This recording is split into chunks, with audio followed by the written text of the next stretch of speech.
tinapay mga lods kasi mga habol ito pagka malakas ang apoy natin. Ito yung ating tinapa mga lods. Ayan, parisan natin ng gulay.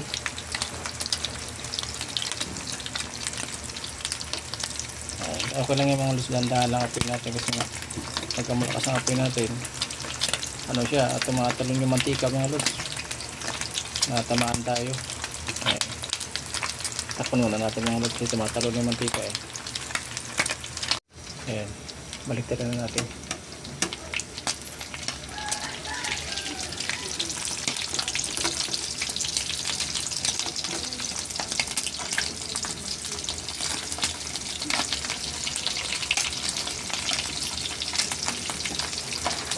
Ay, sumama ng ulo ang paigon. Ayan, ina pagka medyo lumani lang apoy mga lods hindi masyadong umano yung mantika kasi pagka nilalakasan natin ang apoy katalasigan ng mantika mga lods, napapato tayo. Parang ano ito mga lods parang tulad ng bangus itong tinapa. Yung bangus pagka piniprito mo nang hahabol, itong tinapa mga lods ganun din, matalsik siya pagka piniprito mo na. Ayan, paluto na siya mga lods. Mantika ang ating. Ayan, ito na mga lods, nalagyan natin. Patulo na yun natin mga lods yung mantika bago natin punin. Pag nakatulo na, ayan.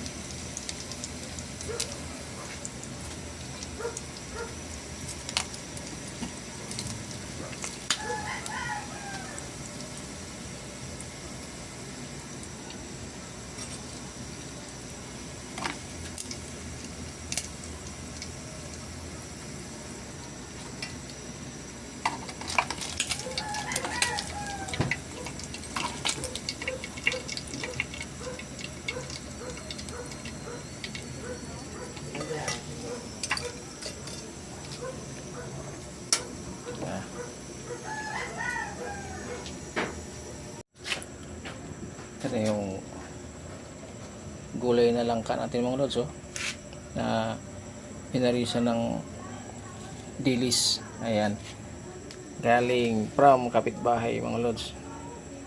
Ayan, ito yung niluto natin, tinapa. At ito yung ating sausawa, ating gagawin sausawan, kamatis.